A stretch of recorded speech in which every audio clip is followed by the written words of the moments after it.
Baik, bismillahirrahmanirrahim. Assalamualaikum warahmatullahi wabarakatuh. Alhamdulillah, syukurillah, wa la hawla wa la quwata illa billah.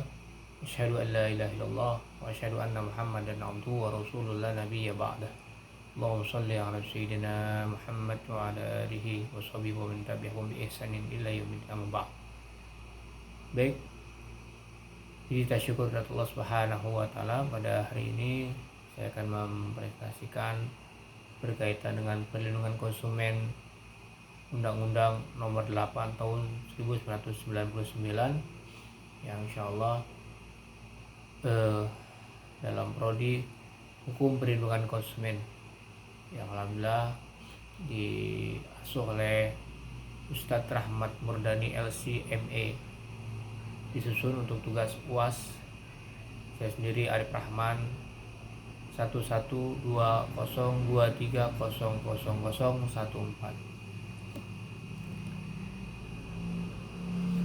Saya awali berkaitan dengan konsumen. Konsumen adalah setiap orang pemakai barang dan atau jasa yang tersedia dalam masyarakat.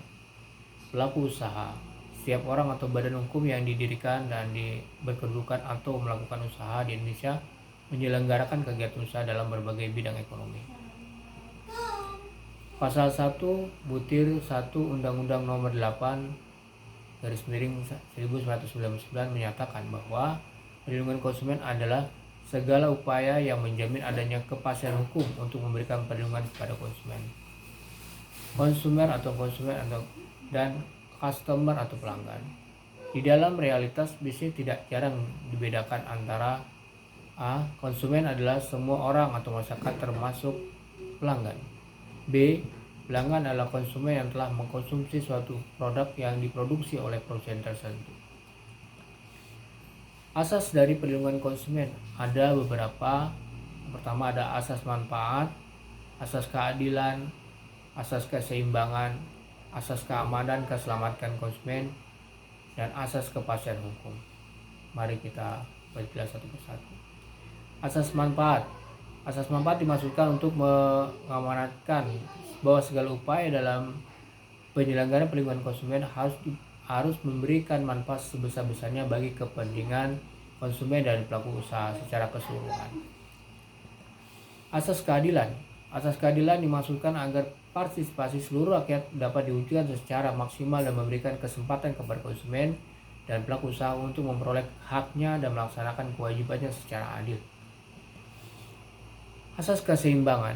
Asas keseimbangan dimaksudkan untuk memberikan keseimbangan antara kepentingan konsumen, pelaku usaha, dan pemerintah dalam arti material ataupun spiritual. Asas keamanan dan keselamatan.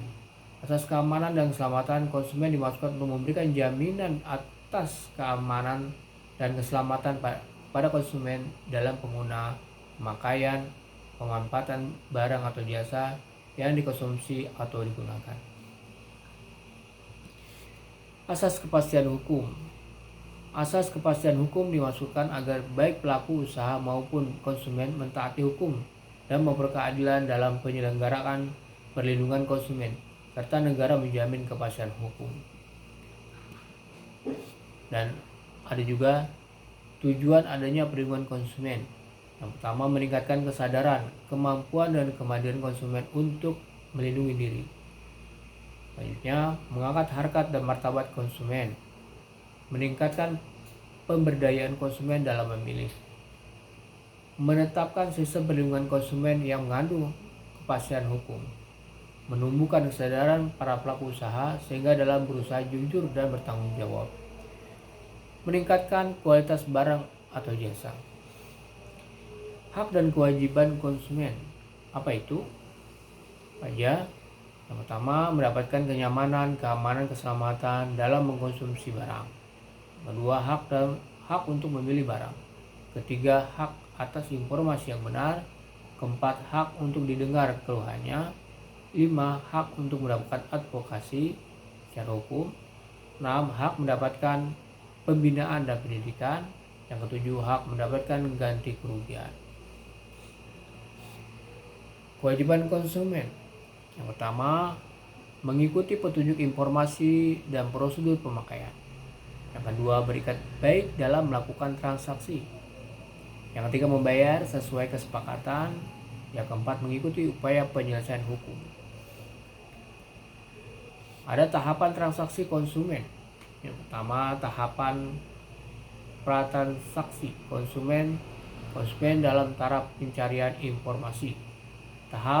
Yang kedua, tahap transaksi konsumen melakukan transaksi dengan pelaku usaha dalam suatu perjanjian. Yang ketiga, tahap purna transaksi konsumen merupakan tahap purna jual atau after sale service, menjanjikan beberapa pelayanan gratis. Penyelesaian sengketa. Cara penyelesaian sengketa konsumen memberikan manfaat bagi konsumen, pelaku usaha maupun pemerintah, yaitu yang pertama, mendapatkan ganti kerugian. Yang kedua, melindungi konsumen lain agar tidak mengalami kerugian yang sama. Yang ketiga, agar pelaku usaha lebih memperhatikan kepentingan konsumen. Yang keempat, pengaduan dapat menjadi tolak ukur untuk perbaikan mutu. Yang kelima, dapat sebagai informasi dari adanya produk tiruan. Next, penyelesaian sengketa. Pada pasal 45 ayat 2 menyatakan bahwa penyelesaian sengketa konsumen sebagaimana dimaksud pada ayat ini tidak menutup kemungkinan penyelesaian damai oleh para pihak yang bersengketa. Pada setiap tahapan diusahakan untuk menggunakan penyelesaian damai oleh kedua belah pihak yang bersengketa. Gugatan class action. Di dalam undang-undang ini mengakui gugatan kelompok atau class action. Gugatan kelompok atau class action harus diajukan oleh konsumen yang benar-benar dirugikan dan dapat dibuktikan secara hukum. Salah satu diantaranya adalah adanya bukti transaksi. Jenis jalur penyelesaian sengketa konsumen. Pertama, ada peradilan. Yang kedua, ada badan penyelesaian sengketa konsumen. Dan selanjutnya ada alternatif penyelesaian sengketa atau arbitrase. Nah, kesimpulannya, di dalam Undang-Undang Nomor 8 Tahun 1999 tentang perlindungan konsumen merupakan dasar hukum yang memberikan perlindungan kepada konsumen sekaligus menciptakan kepastian hukum bagi pelaku usaha. Ya. Di dalam undang-undang ini konsumen dilindungi dengan adanya Undang-Undang Nomor 8 Tahun 1999 supaya apa? Konsumen menjadikan aman, ya, menjadi aman dan tidak ada keraguan untuk membeli produk-produk yang sudah ditawarkan kepada masyarakat. Kepada pelaku usaha tentunya juga memberikan yang terbaik buat konsumen mereka. Yang kedua adalah perlindungan konsumen bertujuan mewujudkan keseimbangan antara hak dan kewajiban konsumen serta pelaku usaha, sehingga tercipta hubungan yang adil, jujur, dan bertanggung jawab. Nah, tentunya dengan adanya perlindungan konsumen ini bertujuan apa? Supaya ada hak dan kewajiban antara penjual dan pembeli tentunya di sini. Artinya ketika sudah ada terjalannya hal itu akan menimbulkan dan muncul adanya keadilan, adanya jujur dan bertanggung jawab. Ya. Yang ketiga, konsumen memiliki hak atas keamanan, ya, kenyamanan, informasi yang benar, serta memperoleh ganti rugi apabila mengalami kerugian akibat barang atau jasa yang digunakan. Dan tentunya konsumen juga punya hak, ya, punya hak keamanan, kenyamanan, keseimbangan. Apa? Ketika konsumen mendapatkan hal-hal yang dirugikan. Nah, tentunya sebagai penjual cepat tanggap dengan adanya kondisi tersebut. Tidak begitu saja. Artinya tetap adanya pelayanan, menginformasikan karena adanya ganti rugi dan sebagainya akibat kerusakan atau apa. Ya. Jadi konsumen merasa aman dalam membeli suatu produk.